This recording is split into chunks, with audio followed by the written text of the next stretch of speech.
मैं हिंदुस्तान में जहां जहां गया, बिहार में जहां जहां गया, एक ही आवाज आ रही है, एक ही स्वर सुनाई दे रहा है। फिर एक बार, फिर एक बार, फिर एक बार। भाइयों और बहनों, ये देश का चुनाव है,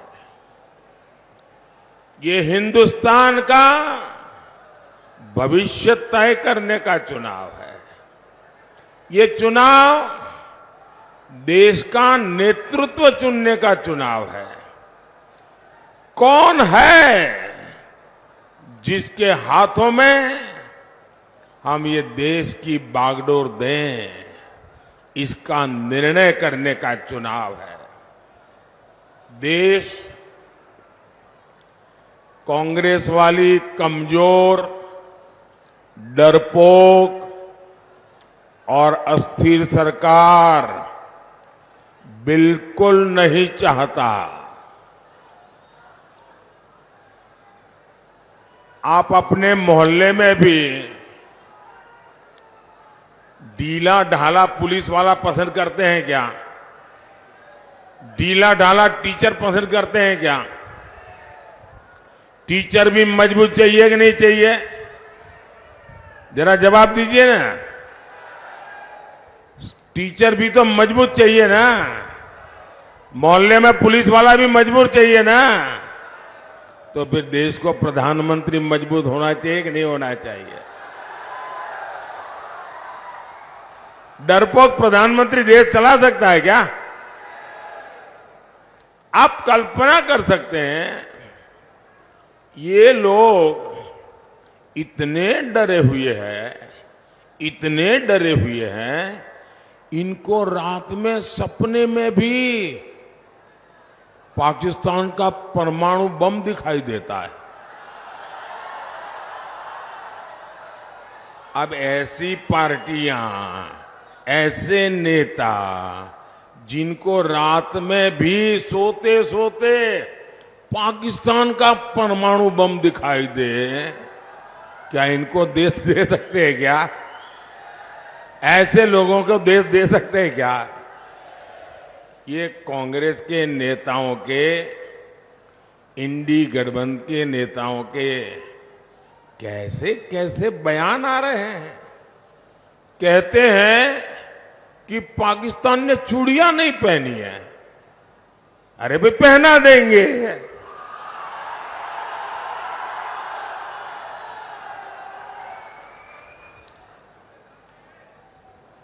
अब उनको आटा भी चाहिए, उनके पास बिजली भी नहीं है। अबे हमें मालूम नहीं है कि उनके पास चूड़ियां भी नहीं है। कोई मुंबई हमले में पाकिस्तान को क्लीन चिट दे रहा है, कोई सर्जिकल और एयर स्ट्राइक पर सवाल उठा रहा है। ये लेफ्ट वाले तो भारत के परमाणु हथियारों को ही खत्म करना चाहते हैं। ऐसा लगता है जैसे इंडी गठबंधन वालों ने भारत के खिलाफ ही किसी से सुपारी ले ली है। आप मुझे बताइए, ऐसे स्वार्थी लोग क्या राष्ट्र रक्षा के लिए कड़े फैसले ले सकते हैं क्या? जरा पूरी ताकत से बताइए, कड़े फैसले ले सकते हैं क्या? कड़े फैसले ले सकते हैं क्या? कड़े फैसले ले सकते हैं क्या? ऐसे दल जिनके अंदर कुछ ठिकाना नहीं, वो भारत को मजबूत बना सकते हैं क्या? मजबूत बना सकते हैं क्या? वो तो मजबूर बनाकर छोड़ेंगे।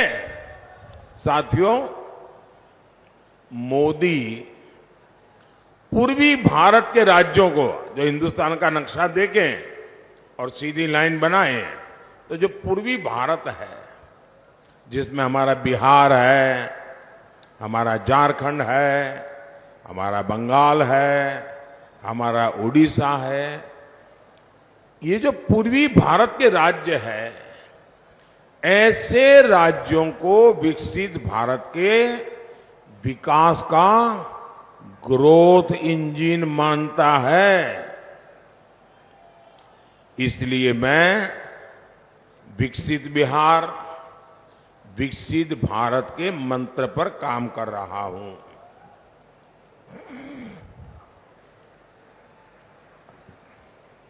बिहार में आधुनिक कनेक्टिविटी हो, लोगों का जीवन आसान बनाने का काम हो, युवाओं के लिए नए अवसर बनाने हो, कानून व्यवस्था को बेहतर बनाना हो। एनडीए सरकार हर दिशा में काम कर रही है। मोदी चारों दिशाओं में एक साथ काम करने का स्वभाव रखता है। मुजफ्फरपुर और बिहार के लोगों ने दशकों तक नक्सलवाद का जख्म सहा है। पहले की सरकारों ने नक्सलवाद को पाला पोसा और उसका आपके खिलाफ इस्तेमाल भी किया। अपराध हो, नक्सलवाद हो, इसकी वजह से बिहार में उद्योग धंधे सब चौपट हो गए। आपको वो दिन याद है ना, जब शाम होते ही घर में छिपना पड़ता था, बाहर निकलना बंद हो जाता था। ये जो फर्स्ट टाइम वोटर है ना, वो तो उस समय पैदा भी नहीं हुए होंगे। उनको तो पता ही नहीं होगा क्या मुसीबत थी। अपने जरा दादा दादी पिता माता को पूछिए, जंगल राज की जिंदगी कितनी भयानक थी, कितनी डरावनी थी।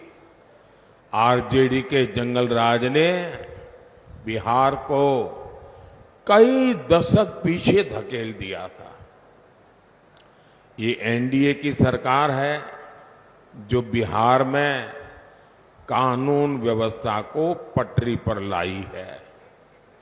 अब नक्सलवाद प्रभावित जिले भी तेजी से कम हो रहे हैं। जब शांति स्थापित हो रही है तो उद्योग भी लौट रहे हैं, निवेश भी आ रहा है।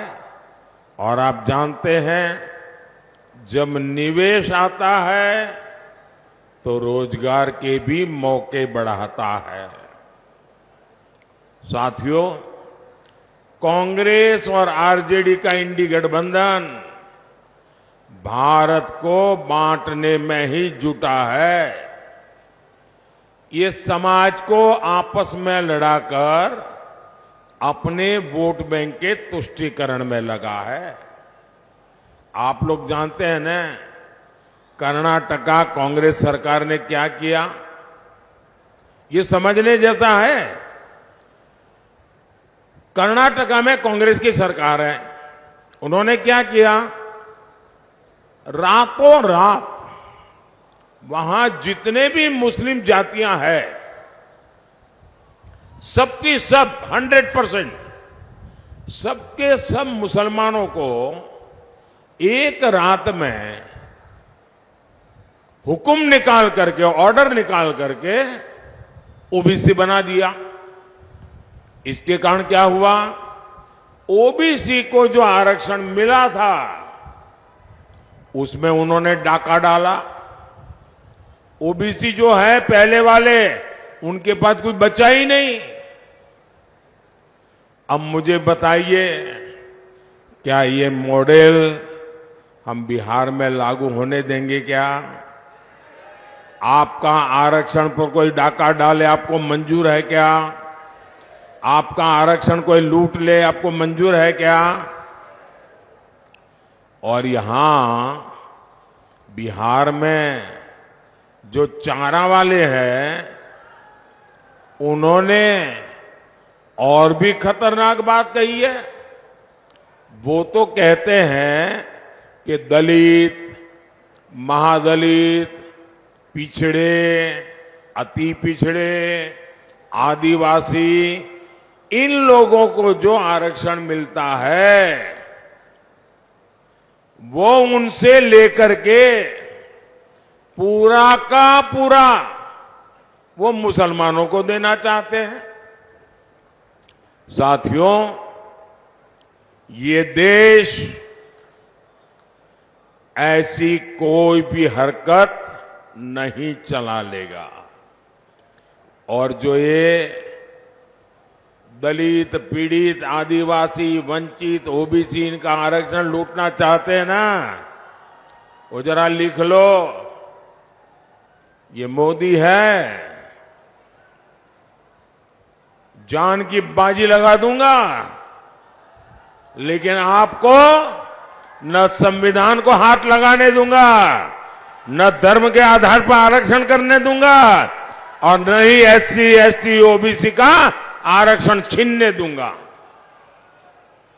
और इसलिए मोदी किसी को धर्म के आधार पर आरक्षण नहीं देने देगा।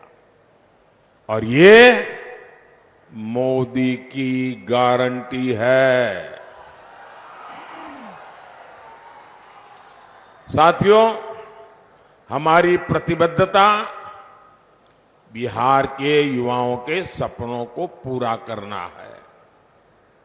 यहां नीतीश जी के नेतृत्व में लाखों सरकारी नौकरियां बिहार सरकार ने दी है, एनडीए सरकार ने दी है।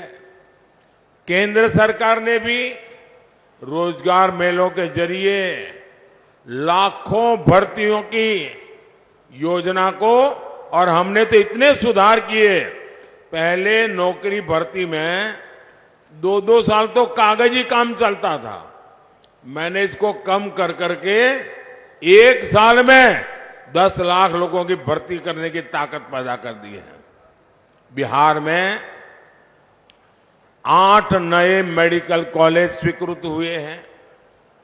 बिहार में 10,000 से ज्यादा आयुष्मान आरोग्य मंदिर बने हैं। बिहार में 400 से ज्यादा जन औषधि केंद्र खुले हैं। राज्य के गांवों में 60,000 से ज्यादा कॉमन सर्विस सेंटर खोले गए हैं। मुझे बताइए, सारा इतना हो रहा है, इसमें कौन काम कर रहा है? नौजवान को रोजगार मिले बिना ये काम होता होगा क्या? आज देश में लाखों कॉमन सर्विस सेंटर गांव-गांव चल रहे हैं। ये मेरे नौजवान नहीं चला रहे तो कौन चला रहा है? रोजगार नहीं होता तो कैसे चलता? भाइयों और बहनों, यहां बड़ी संख्या में हमारी माताएं बहनें आई हैं। आप जरा याद कीजिए, 10 साल पहले महंगाई की स्थिति क्या थी? तब एक ही गाना चलता था और बिहार में तो बहुत चलता था, महंगाई डायन खाए जात है, महंगाई डायन खात जात है। तब महीने की 20,000 की आमदनी पर कांग्रेस सरकार आके कहती थी कि टैक्स दो। आज मोदी ने ऐसा सुधार किया है कि 50-60 हजार रुपए की आय तक आपको एक नया पैसा भी टैक्स नहीं देना होगा। अब ये बचत हुई कि नहीं हुई? तब गरीब तो फोन भी नहीं रख सकता था, फोन करना भी महंगा था। आज तो हर किसी के पास, यहां जितने लोग बैठे हैं ना, 80% लोगों के हाथ में मोबाइल होगा। और बिल भी बहुत कम आता है। साथियों, कांग्रेस सरकार में गरीब परिवार की बहनों के लिए तो रसोई चलाना और भी मुश्किल था। तब मोदी नहीं था तो आपको मुफ्त अनाज और मुफ्त इलाज भी नहीं मिलता था। मुफ्त राशन की योजना ने गरीबों के 10 लाख करोड़ रुपए ज्यादा बचाए हैं, वरना ये पैसे उनको अनाज खरीदने में जाते। 10 लाख करोड़ रुपए इस देश के लोगों के जेब में बचे हैं।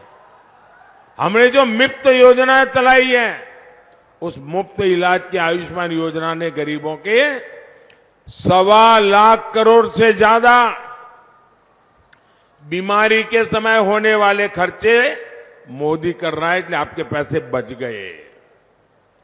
जन औषधि केंद्रों में 80% डिस्काउंट से दवाई बेचते हैं हम। 100 रुपये की दवाई 20 रुपया, 15 रुपया, 8 रुपया ऐसे मिलती है। ये सस्ती दवाई के कारण आज देशवासियों के करीब दवाई में जो खर्चा होता था, उसमें 30,000 रुपया कम होकर के 30,000 रुपये की बचत हुई है।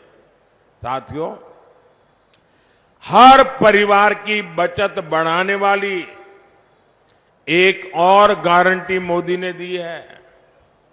अब बिहार के हर परिवार में जितने भी बुजुर्ग हैं, जिनकी उम्र 70 साल से ऊपर है, 70 साल से ऊपर जो भी है आपके घर में, कुछ न कुछ तो दवाई लगती ही लगती है। 1,000-2,000 रुपए की दवाई तो लग ही जाती है। और जो बेटा मेहनत करता है, बेटी मेहनत करती है, उसी को खर्चा भोगना पड़ता है। वो अपने बच्चों के लिए खर्च नहीं कर पाता है, बुजुर्ग मां बाप के लिए करना होता है। अब मैं आपको कहता हूं, आपको वो खर्चा नहीं करना पड़ेगा। दिल्ली में आपका बेटा बैठा है, वो खर्चा मोदी करेगा।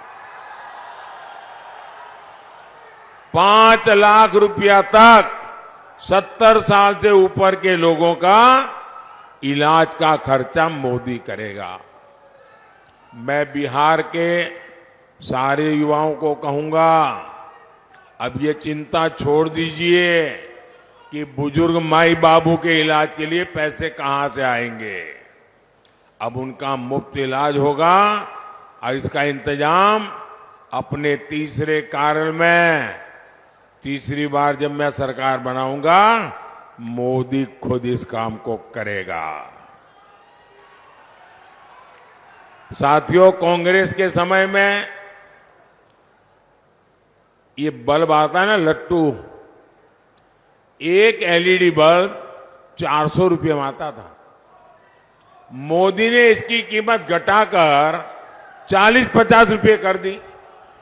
घर घर में सस्ता एलईडी बल्ब पहुंचाकर भी सरकार ने गरीब और मध्यम वर्ग की बिजली बिल में 20,000 करोड़ रुपए बचाए हैं। साथियों, मोदी ने आपका डबल मुनाफा करने वाली भी एक और योजना बनाई है, डबल मुनाफा। इस योजना से आपकी बिजली का बिल हो जाएगा 0। बिजली का बिल, जरा बोलो ना, बिजली का बिल 0। इतना ही नहीं, आप घर में बिजली पैदा करके आप हीरो बन जाएंगे। इस योजना का नाम है पीएम सूर्यघर मुफ्त बिजली योजना, और उसका रजिस्ट्रेशन चालू है। सरकार ये योजना लॉन्च कर दी है। आपको भी मैं कहूंगा, ऑनलाइन जाकर के आप अप्लाई कर दीजिए। इसके तहत छत पर सोलर पैनल लगाने के लिए सरकार आपको 75,000 रुपया देगी। 75,000 रुपया। जितनी बिजली चाहिए मुफ्त उपयोग करो, बाकी बिजली सरकार को बेच दो। यानी आप घर का बिजली का बिल जीरो, ऊपर से बिजली बेच करके कमाई। ये योजना मोदी लाया है। भाइयों और बहनों, किसानों का हित एनडीए की प्राथमिकता है। बिहार के लाखों किसानों को पीएम किसान सम्मान निधि के 22,000 करोड़ रुपए मिले हैं। 22,000 करोड़ आंकड़ा छोटा नहीं है जी। उसकी जेब में 22,000 करोड़ रुपया गया है। बिहार के गांव में 22,000 करोड़ रुपया जाता है ना, तो बिहार की इकोनॉमी दौड़ने लगती है। इससे यहां लीची, आम और दूसरी फसल उगाने वाले किसानों को बहुत फायदा हुआ है। ये हमारी सरकार है जिसने मुजफ्फरपुर की लीची को जीआई टैग दिया है। अब बीजेपी ने एक और बड़ी घोषणा की है। आने वाले 5 साल में हम फल सब्जियों के लिए विशेष स्टोरेज क्लस्टर बनाने वाले हैं। यही नहीं, आने वाले 5 साल में फूड प्रोसेसिंग के लिए भी हम तेजी से काम करेंगे। साथियों, हमारी सरकार की प्राथमिकता मछली पालन से जुड़े भाई बहन भी है। इन्हें मत्स्य संपदा योजना से हजारों करोड़ रुपए की मदद दी गई है। ये हमारी ही सरकार है जिसने किसान क्रेडिट कार्ड से मछुआरों को भी जोड़ा है और देश में पहली बार मछुआरों के लिए अलग मंत्रालय बनाया। 75 साल हुआ, किसी ने नहीं बनाया, मोदी ने बनाया। मछुआरों के लिए अलग मंत्रालय, अलग बजट, अलग योजना, सिर्फ और सिर्फ मछुआरों के लिए। साथियों, बिहार में रेल, रोड, एयरपोर्ट जितने भी काम यहां चल रहे हैं वो तेजी से पूरे हो। बिहार विकसित होने के रास्ते पर तेजी से चले, इसके लिए मुजफ्फरपुर से हमारे साथी राजभूषण चौधरी निषाद जी और वैशाली से वीणा देवी जी को भारी वोटों से विजयी बनाना है। और जब आप इनको वोट देंगे ना, तो वोट सीधा सीधा मोदी के खाते में जाएगा। तो आप ज्यादा से ज्यादा वोट करवाएंगे, पोलिंग बूथ जीतेंगे। अच्छा, मेरा एक काम करेगा, घर घर जाइएगा और कहिएगा कि हमारे मोदी जी आए थे और मोदी जी ने परिवार के सबको जय श्री राम कहा है। मेरा जय श्री राम पहुंचा दोगे?